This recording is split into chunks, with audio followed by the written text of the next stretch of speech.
Hello मेरे प्यारे प्यारे बालकों, कैसे हो आप सब। मैं हूं आपकी सीएस पायल पोपली मैम और मैं आज आपको कुछ पढ़ाने नहीं आई हूं। रादर मैं आपके साथ एक सीक्रेट शेयर करने वाली हूं कि अगर कोई बच्चा अक्टूबर सीजीट में बहुत अच्छे मार्क्स लाना चाहता है, टॉपर बनना चाहता है, तो उसे ये जो 100 दिन आपके हाथ में बचे हुए हैं वो कैसे इस्तेमाल करने चाहिए। तो बेटा फटाफट सुन लो, 5 पॉइंट्स हैं, ज्यादा कुछ नहीं है। बस ये ध्यान में अगर तुम रख लोगे तो ये 100 दिन तुम मोस्ट प्रोडक्टिव वे में इस्तेमाल करोगे और तुम्हारी गारंटेड बहुत अच्छी रैंक आएगी। ठीक है, शुरू करें। चलिए, तो सबसे पहले तो ये समझ लेते हैं कि 100 दिन कैसे बचे तुम्हारे हाथ में। देखो, अभी जिस दिन ये वीडियो रिलीज हुई है इसके बाद भी जून में 10-12 दिन बचे होंगे। ठीक है, इसके बाद जुलाई के 31 डेज आपके हाथ में है, अगस्त के 31 डेज आपके हाथ में है, सितंबर के 30 डेज आपके हाथ में है और अक्टूबर के फर्स्ट वीक में तो पेपर हो ही जाता है। तो इसको कंबाइन करें तो 100 से ज्यादा दिन ही हैं अभी तुम्हारे हाथ में। ठीक है, तो एक आधा दिन अगर तुम टाइम टेबल बनाने में लोगे भी सही, तब भी तुम्हारे पास 100 दिन पूरे बकाया हैं अपनी प्रेपरेशन के लिए। अब एक बात सुनना, हम लोगों ने, मतलब अगर आप पीडब्ल्यू से पढ़ रहे हैं और आप पीडब्ल्यू के स्टूडेंट हैं, तो हम लोगों ने आपसे प्रॉमिस किया है कि हम अगस्त 31 तक आपका पूरा पूरा सिलेबस कंप्लीट करा देंगे। दैट मीन सितंबर के पूरे 30 दिन आपके पास बकाया बचेंगे अपने हाथ में। मतलब इस 30 दिन में आप पूरी रिवीजन कर सकते हैं बहुत ही बेहतरीन तरीके से। बट अगर आपको सितंबर के 30 डेज पूरे पूरे रिवीजन के लिए चाहिए तो उसके लिए आपको ये 5 पॉइंट्स फॉलो करने पड़ेंगे जो मैं आपको बताती हूं। Starting with the first point, no backlog. इस बारे में मैं बहुत स्ट्रिक्ट हूं क्योंकि ज्यादातर बच्चों का यही मैसेज आ रहा है, मैम बैकलॉग क्रिएट हो गया है, इसे कैसे हटाया जाए, मैम ऐसा क्या किया जाए कि बैकलॉग नहीं लगे। तो बेटा एक चीज बहुत अच्छे तरीके से समझो, लाइव क्लासेस जब जब जैसे जैसे तुम्हारी हो रही हैं उसे वैसे वैसे अटेंड करो। प्रीवियस बैच में एक बच्ची थी, उसके चाचा की शादी थी, वो हर रोज शॉपिंग पे जाती रहती थी बट स्टिल गाड़ी में बैठ के वो क्लास अटेंड करती थी। तो अगर वो कर सकती है तो तुम क्यों नहीं। कितनी अर्जेंसी होगी तुम्हारे एंड पे भी, मतलब क्या ही ऐसा अर्जेंट होगा बीइंग अ स्टूडेंट तुम्हारी लाइफ में कि तुम बिल्कुल क्लास अटेंड कर ही नहीं पा रहे लाइव में। नहीं होगा ना, वो तो हम जबरदस्ती क्रिएट करते हैं एक्सक्यूजेस लाइव नहीं अटेंड करने के। तो ये नहीं करना है, कोई भी बैकलॉग आपको क्रिएट नहीं होने देनी है, सारी क्लासेस लाइव वे में अटेंड करनी है। हाँ, जिन बच्चों के ऑलरेडी बैकलॉग्स हो चुके हैं उनके लिए भी एक चीज बता देती हूँ कि बेटा आप ट्राई करो, जैसे जिस दिन 1-2 क्लास होती हैं, ज्यादा क्लासेस नहीं होती, या फिर संडे वाला दिन है, इन डेज पे जितने भी आपके बैकलॉग्स हैं उन वीडियोस को उठा के देख लो। और क्या जरूरी है कि तुम्हें सेम स्पीड पे देखनी है, 2x का ऑप्शन है ना, स्पीड अप कर सकते हैं ना, स्पीड बढ़ा के देख सकते हैं ना, 2x की स्पीड पे देखो, आराम से खत्म होंगे। बस ये चीज की वजह से तुम्हें ये नहीं करना कि मैं लाइव क्लास ही नहीं अटेंड करूंगा, मैं पहले बैकलॉग क्लियर करूंगा फिर लाइव क्लास में जाऊंगा, ऐसा मत करना। ये बहुत बड़ी गलती हो जाएगी तुम्हारे एंड पे, क्योंकि जब हम बैकलॉग क्लियर करने के चक्कर में लाइव क्लास को इग्नोर करते ना तो वो पूरा एंड तक बस बैकलॉग ही चलता रहता है। सो ये मत होने देना अपने एंड पे, कोशिश करना सारी क्लासेस लाइव ली जाएं, चाहे उसके पहले का छूटा हुआ है कोई बात नहीं, फिर भी लाइव अटेंड करो। तुम्हें 100% नहीं समझ में आएगा, 80 तो समझ में आएगा, 20% तुम्हें तब समझ में आ जाएगा जब तुम बैकलॉग वाली वीडियोस देख लोगे। तो ऑलरेडी क्रिएटेड है उसका ऑप्शन भी मैंने तुम्हें बता दिया है, और आगे क्रिएट नहीं होने देनी है इसकी भी तुम कसम खा के जाओगे इस वीडियो के बाद। सेकेंड पॉइंट आपके पास ये है कि नोट्स बनाओ। जिन जिन सब्जेक्ट्स में रिक्वायरमेंट है नोट्स बनाने की उसमें आराम से बैठ के तसल्ली से नोट्स बनाओ। देखो बेटा अभी ना बहुत समय है अक्टूबर में, ठीक है, अभी बहुत समय है तुम्हारे पेपर में और तुम्हारे पास हार्डली 4 सब्जेक्ट्स हैं। मुझे नहीं समझ में आता वहां तुम्हें नोट्स क्यों नहीं बनाने चाहिए, क्योंकि नोट्स जब हम बनाते हैं ना, जब कोई चीज हम अपने हाथ से लिखते हैं तो हमारे दिमाग में भी फिट होती जाती है। तो हर एक बच्चा एटलीस्ट बिजनेस मैनेजमेंट के तो नोट्स बिजनेस कम्युनिकेशन के तो नोट्स बनाएगा, ठीक है, क्योंकि ये होने वाला है आपका सब्जेक्टिव एग्जाम। ठीक है, उसके बाद इको के जहां तक पॉसिबल हो पाए बना लीजिएगा। अकाउंट्स में एज सच नोट्स होते नहीं है, उसमें फॉर्मूलाज मेजरली होते हैं, राइट। और अगर हम बात करें फिर आपके लॉ एंड मैनेजमेंट की, तो बेटा इसमें आपको पूरे पूरे नोट्स बनाने की जरूरत नहीं है, क्लास नोट्स आपको मिल रहे हैं। उसके अलावा आपको बस फैक्चुअल पोर्शन जो जो आपको लगता है जहां जहां से क्वेश्चन पूछा जा सकता है उसे कवर करना है शॉर्ट नोट क्रिस्प नोट्स के रूप में। ठीक है, बाकी मैं और शिवानी मैम भी अपने अपने एंड से आप लोगों को नोट्स देते ही रहते हैं, राइट। सो इस तरीके से आपके नोट्स बनेंगे। कौन कौन से सब्जेक्ट में रिक्वायरमेंट है वो मैंने आपको समझा दिया है, कौन से सब्जेक्ट में नहीं भी बनाओगे तो काम चल जाएगा वो भी मैंने तुम्हें बता दिया है। इसके बाद राइटिंग प्रैक्टिस, बेटा अभी तुम्हारा प्राइम टाइम है राइटिंग प्रैक्टिस करने का।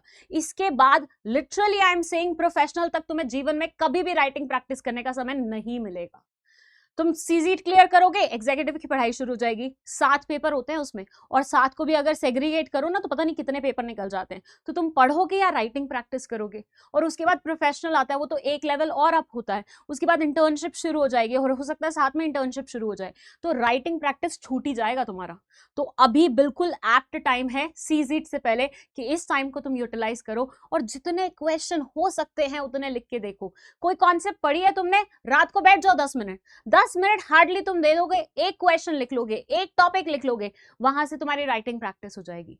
मैं नहीं बोल रही 2-2 घंटे बैठो, तुम हार्डली 10 मिनट बैठो, बट उतना अपने आप से वादा करके बैठो कि 10 मिनट में रोज बैठूंगा, तभी राइटिंग प्रैक्टिस इंप्रूव हो पाएगी। और मैंने जितना देखा है बहुत सारे बच्चों को इसकी रिक्वायरमेंट भी है, बिकॉज वी ऑल अंडरस्टैंड कि हमारा इंग्लिश इतना स्ट्रांग नहीं है कि हम बहुत ही अच्छा सा लिख लें, राइट। तो थोड़ा बहुत कोशिश तो हमें करनी पड़ेगी ना अपने एंड से इंग्लिश को इंप्रूव करने की, और उसका एक ऑप्शन बस यही है, राइटिंग प्रैक्टिस करके देखो, ठीक है। इसके अलावा 4th पॉइंट आपका है क्वेश्चंस प्रैक्टिस करो। किसमें क्वेश्चंस प्रैक्टिस करें? जो आपके प्रैक्टिकल सब्जेक्ट्स हैं, लाइक अकाउंटेंसी है, इकोनॉमिक्स है, इनमें बहुत सारे प्रैक्टिकल क्वेश्चन पूछे जाते हैं, तो बैठ के उनकी प्रैक्टिस करो। मतलब अच्छे से हर एक टॉपिक से तुम्हें जहां से जो क्वेश्चन मिल पा रहा है प्रैक्टिकल वे में, उससे अटेम्प्ट करके देखो, कहाँ अटक रहे हो, कहाँ प्रॉब्लम जा रही है, फिर उसकी थ्योरी पढ़ो, उसको और समझने की कोशिश करो। तो ये चीज जरूर करनी है। तो राइटिंग प्रैक्टिस भी करनी है और क्वेश्चन आंसर की प्रैक्टिस भी करनी है प्रैक्टिकल एग्जाम्स में, ठीक है। इसके बाद लास्ट तुम्हारा पॉइंट है मेक टाइम टेबल। अपनी अपनी रिक्वायरमेंट के अकॉर्डिंग अपना अपना टाइम टेबल बना लो। अब कुछ बच्चे ना मुझे इंस्टाग्राम पे मैसेज करते हैं, ये बोलते हैं मैम हमें ना प्लीज एक टाइम टेबल बना के दे दो, हम फॉलो कर लेंगे। मतलब कुछ बच्चे तो लिटरली ऐसे मैसेज करते हैं, मैम मैं कसम खाता हूँ आप जो टाइम टेबल दोगी मैं उसे पक्का फॉलो करूंगा। बेटा बट मैं कैसे बताऊं कि तेरे को दिन में कितने आवर्स मिलते हैं फ्री? मुझे कैसे पता होगा तुझे एक चैप्टर पढ़ने में कितना समय लगता है? मुझे कैसे पता होगा तू एक एवरेज स्टूडेंट है, बिलो एवरेज स्टूडेंट है या अबव एवरेज स्टूडेंट है? ये तो तुम्हें खुद को ही पता होगा ना। तो जब भी टाइम टेबल बनाना होता है, फॉर दैट मैटर जब भी नोट्स भी बनाने होते हैं, हर इंसान को मुझे लगता है अपने पर्सनलाइज वे में उसे बनाना चाहिए। खुद का अपना टाइम टेबल बनाओ। तुम्हें पता है तुम सुबह कितने बजे उठते हो, मैं तुम्हें टाइम टेबल बना के दे दूं सुबह 6 बजे उठना है और तुम उठते 11 बजे हो, बताओ फॉलो कर पाओगे उस टाइम टेबल को? नहीं कर पाओगे ना। इसलिए बैठ के अपना खुद का टाइम टेबल सेट करो कि इतने इतने आवर्स मेरे पास हैं जो मेरे क्लासेस में जाते हैं, इतने इतने आवर्स मेरे पास फ्री हैं जिनको आराम से बैठ के मैं बाइफिकेट कर सकता हूँ अमंग्स डिफरेंट डिफरेंट सब्जेक्ट्स, ठीक है। अब मैं एक ट्रिक आपको बता देती हूँ कि टाइम टेबल बनता कैसे है, थोड़ा सा गाइडेंस दे देती हूँ। देखिए जो आपके प्रैक्टिकल सब्जेक्ट्स होते हैं ना, लाइक अभी हो गया आपका अकाउंट्स, हो गया इको, हो गया, इन सबको आपको ज्यादा समय देना चाहिए। फॉर से मैं बोलती हूँ 1.5 घंटा दे दो पर डे इनको, ठीक है।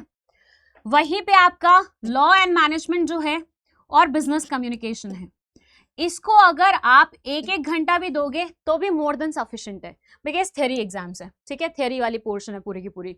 हाँ, इसको चाहो तो तुम ऑल्टरनेट डेज भी कर सकते हो कि एक दिन लॉ एंड मैनेजमेंट कर लिया, अगले दिन बिजनेस कम्युनिकेशन कर लिया।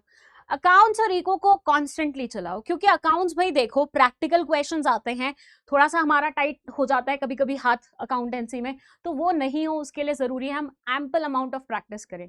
मैं ऑनेस्टली बोलूँ ना, being a student I was never good with numbers, ठीक है, मेरे से प्रैक्टिकल्स नहीं बनते थे, लेकिन लिटरली मेरा भाई इज सीए एंड उसने मुझे पढ़ाया है सीएस की जर्नी में, तो वो लिटरली मेरे पास में बैठ के मुझसे सारे क्वेश्चन सॉल्व कराता था। He used to be like कर ये वाला क्वेश्चन सॉल्व कर, ये वाला क्वेश्चन सॉल्व कर, एंड मैंने लिटरली इतने क्वेश्चन सॉल्व किए, मेरी टैक्स में एग्जाम्शन आई थी और उसमें मैक्सिमम प्रैक्टिकल क्वेश्चन आए थे उस दिन।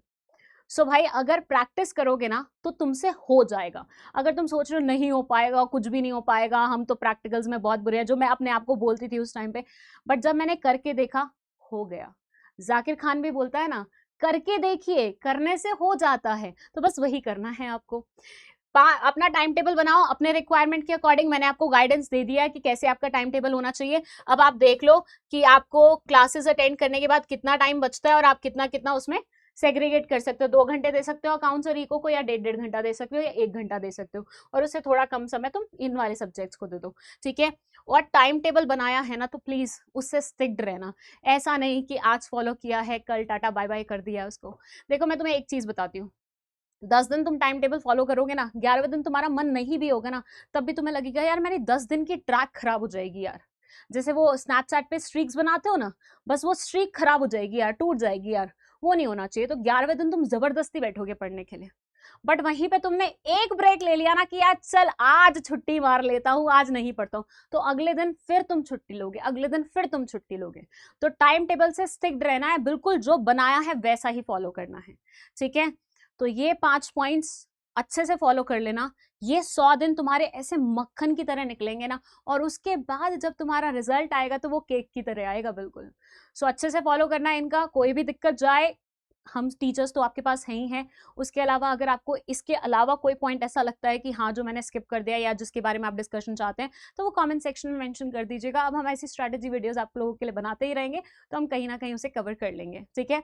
लास्ट में बस इतना कहना चाहती हूँ टू ऑल माई स्टूडेंट्स जो पीडब्ल्यू के हैं या फिर अदर देन पीडब्ल्यू हैं, तुम लोग कर लोगे, तुम लोगों से हो जाएगा, ठीक है। बस अपने ऊपर थोड़ा सा विश्वास रखो, अपनी प्रेपरेशन 100% रखो, और उसके बाद तो फट्टे चक देने हैं तुमने राइट। तो चलिए फिर रेगुलर क्लासेस में मिलते हैं, टिल देन ये सारे पॉइंट्स याद रखिएगा, फॉलो करते रहिएगा, और कोई भी दिक्कत हो तो Payal ma'am as well as other faculties are always available for you guys.